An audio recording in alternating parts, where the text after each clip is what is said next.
The wire hits on a Tuesday. $1.6 million after taxes, after lawyers, for the heating and cooling company you built over 12 years from one rusted van. You sit in the driveway with the engine off. Through the gate, you can see your father, 67 years old, kneeling on a folded towel, sharpening your mower blade with a hand file. The shop charges $25 to sharpen a $12 blade. He's told you that maybe 40 times. Your phone buzzes in the cup holder. One text. From your sister. Heard about the sale. Call me. You haven't told her. You haven't told anyone. Your sister, Rachel, is 38 now. 13 years ago, she was 25, working doubles at a chain restaurant, and you were 22 and broke enough to hear the fridge hum. There was almost nothing inside it to keep cold. She drove over one night in January with a coffee can. $180 in ones and fives. Tip money. She pressed it into your hand and wouldn't take it back. "Buy me a beach house when you're rich," she said, and laughed. You both thought it was a joke.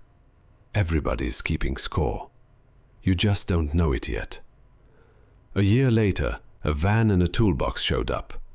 Your father called it his savings, waved you off, told you to change the oil yourself and stop asking questions. That van became a second van. The second van became a crew. The crew became a company with your name on the door. And last Tuesday, a signature turned 12 years of 5 a.m. into $1.6 million.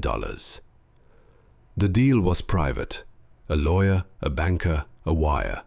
That's the whole list. So you sit in the driveway and make the only decision that feels safe.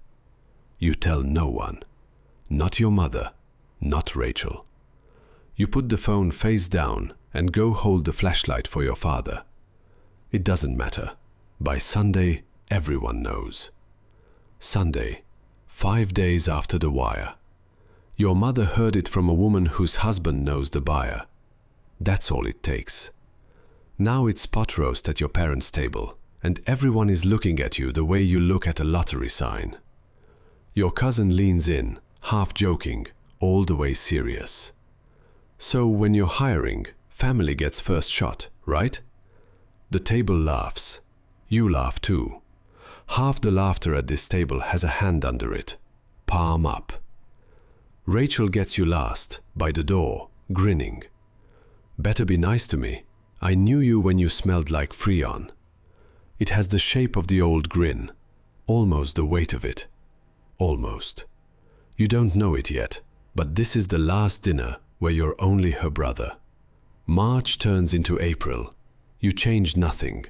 Same truck, 183,000 miles. Same coffee maker with the cracked handle. The money sits somewhere deliberately boring. Index funds, which is just a way of buying a small slice of everything and then leaving it alone. No boat, no watch. Your neighbor still waves at you like you're the guy who fixes furnaces, because as far as he knows, you are. You're still up at 5:40. Old habit. You sit in the kitchen in the dark, and the house is quiet, and the number on the screen doesn't feel like yours yet. You keep waiting to feel different. What changes isn't you. It's the temperature when you walk into a room. May, 6 weeks after the wire. You drop off a ladder at Rachel's place, and there it is behind her fence. An above-ground pool, brand new, water so blue it looks rented. $14,000. You know because she says the number out loud without being asked. Then she watches your face to see if it landed. You know her paycheck. You know her rent. You did that math in your head before you could stop yourself, and the pool doesn't fit inside it. She isn't showing you a pool. She's showing you she's still even. Everybody's keeping score. Some people just pay retail to stay on the board. You say it looks great. You mean it kindly. It doesn't matter what you mean. In 6 days, she's going to sit at your kitchen table and say a number.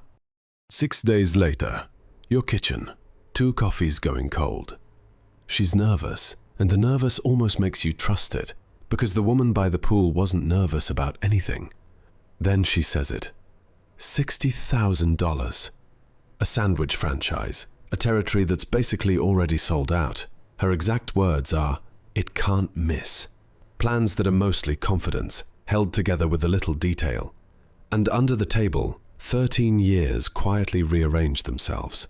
$180 then, $60,000 now. Buy me a beach house when you're rich. She's not asking for a loan. In her head, she's collecting one. A quiet voice in you says she doesn't want help. She wants to be even. And you can't make someone even with a check. You say yes anyway. Not to the franchise, to the face across the table. To a coffee can full of ones and fives. You tell yourself you can afford to be wrong about $60,000. The relief on her face almost makes that true. 2 Saturdays later, she's in your yard at 8 a.m. with donuts and paint cans. No ask. She noticed your fence peeling, she says, and she just starts. 4 hours in the sun. Won't take $1 for it. Halfway down the last panel, she looks over with the grin, the real one, the January one, and says, "I'm paying back every dollar. You know that, right?" And standing in your own yard, holding a donut she bought, you believe her completely. You think you were wrong about all of it.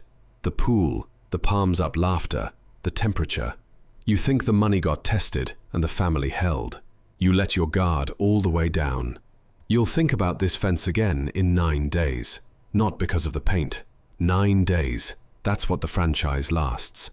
The territory that was basically sold out was basically a pitch deck.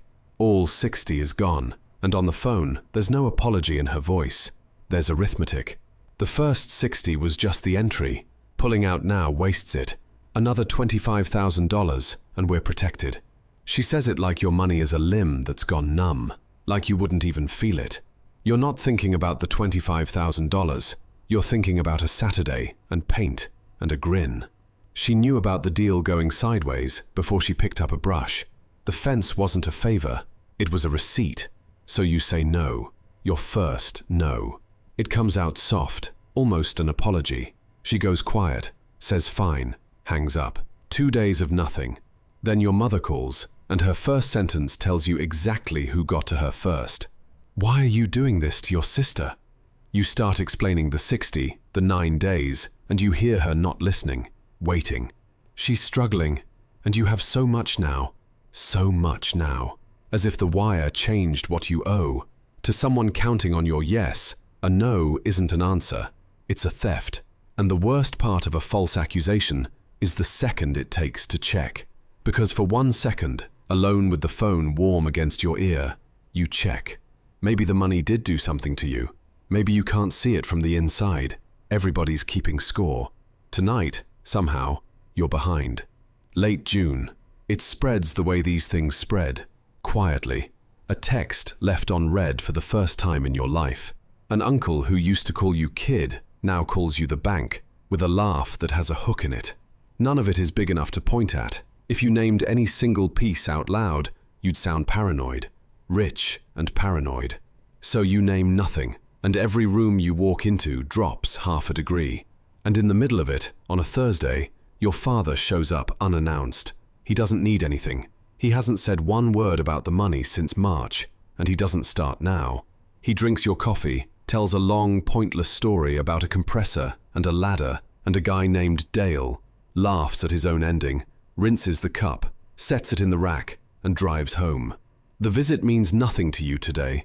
In 3 weeks, it will mean everything. July 4th, your parents' backyard. You almost don't come. For an hour, it holds. Burgers, sparklers, somebody's kids soaking the dog. Everyone careful. Rachel across the table, not beside you, with somebody arranged without saying so. She's a few drinks in and quiet, and you can see her deciding something. So you talk to your aunt about nothing and try not to watch her decide it. Then your father asks you a plain question about the shop's old building. The only normal question anyone's asked you all night. And before you can answer, Rachel sets down her fork. Some of us still work Mondays. Not loud. That's what makes it carry. Your mother says her name once, soft, a warning that's also a plea. Rachel isn't looking at the food anymore. She's looking at you. And there's no grin left, just something tired and certain underneath. You know what actually changed in March? Not your account. You. We lost you in March. She isn't shouting. She believes it. She says it the way you say something you've been carrying, quietly, like she's grieving you at your own family's table. Nobody defends you, not because they agree, because silence is cheaper than a side. Everybody's keeping score, and silence is how some people mark the column. You set down your napkin and say something about the morning. Nobody fights you on it. That's the loneliest part. How easy you are to let leave. You're at your truck when you hear gravel behind you. Slow steps. Your father looks at the hitch, not at you. Drive safe. Text your mother Sunday. He pats the roof twice, the way he has since you were 16, and goes back inside to a table that just broke. You think tonight is the worst night of the summer. The worst night is 3 weeks out. 3 weeks later. A Wednesday. That's how you'll remember it. That the day had no reason to be the day. Your mother's voice on the phone. And you can't understand the words at first. Only the shape of them. Hospital. Now. You don't remember the drive. You remember the hallway. The specific quiet of a hospital at 11 p.m. The shine of the floor. Your boots too loud on it. Rachel is already there, back against the wall. She looks at you and her face just folds. And you put a hand on her shoulder and she lets you. And neither of you says one word about any of it. $60,000 evaporates in a hallway. The pool, the fence, the fork set down on the table. Gone. The whole war was never big enough to survive a room like this. Your father is awake, smaller than you've ever seen him. The scare has passed, and the doctors are using careful words. He wants the room cleared for a minute. He wants you. You sit in the chair by the bed and say the dumb true thing, that he scared you. He smiles a little at that. And then, in the flat voice of a man too tired to dress anything up, he tells you what he's never told anyone. The van, the toolbox, the savings that showed up when you were 23. There were no savings. There was a truck. The 71 pickup he and your grandfather rebuilt across 4 summers. The one he swore he'd drive to his own funeral. He sold it to a collector 2 states over for $9,500 and told everyone it went to a cousin's barn for storage. Then he handed you the money with his fingerprints wiped off it and let you spend 12 years believing you started from nothing but your own hands. Nobody knew about the truck. Nobody knew except a title in a drawer in another man's garage. You ask him the only word you can get out. Why the secret? And he tells you about his own brother, your Uncle Gene, a name from when you were small, a man who stopped showing up before you were old enough to ask. Money, your father says. He lent Gene money once, and after that, the number sat at every table like a third chair. Until one Christmas, Gene just didn't come. A loan doesn't end a family, he says. The remembering does. I wasn't going to hand you a number you'd owe me, so I made sure there wasn't one to find. Everybody's keeping score, except the one who paid the most. He closes his eyes, tells you to send your sister in. You're both still mine. That's the whole sermon. He doesn't take a side. He refuses to let there be one. September, a Saturday.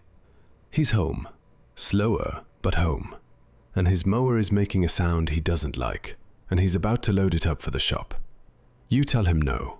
You've got it. So you kneel on a folded towel in your own driveway with a hand file and his mower blade across your knee, and you do the thing his hands have done your whole life. A $12 blade. The shop wants $25. That was never the reason, and you know that now. Nothing got fixed, exactly. Rachel hasn't paid back $1. Your mother never mentioned the phone call. Families don't reset. They just learn their new shape and keep eating dinner. But the scorecard you didn't know you were keeping is gone. Because now you know which kind of person each of them is, and you've stopped billing them for being it. You slide the blade home and tighten the bolt. Your father watches from the porch and says nothing. You don't say anything either. Some languages don't have words in them. Somewhere right now, someone's phone is buzzing. A wire cleared this morning. A business sold. A settlement landed. A number with commas in it finally has their name on it. And they're sitting in a parked car, deciding to tell no one. It won't matter. By Sunday, everyone will know. And then the accounting starts. The jokes with a palm under them. The purchases that are really answers. The first no and the phone call that follows it. The money won't change a single person around them. It will just print out the ledger those people were always keeping, line by line, and hand it over. But somewhere on that ledger, if they're lucky, there's one entry with no amount next to it. Someone who gave when giving cost them something, then wiped their prints off it and never said a word. The math doesn't care whose blood. The math just counts who showed up before there was anything to collect. Find that name, then go sharpen their mower blade and don't explain why.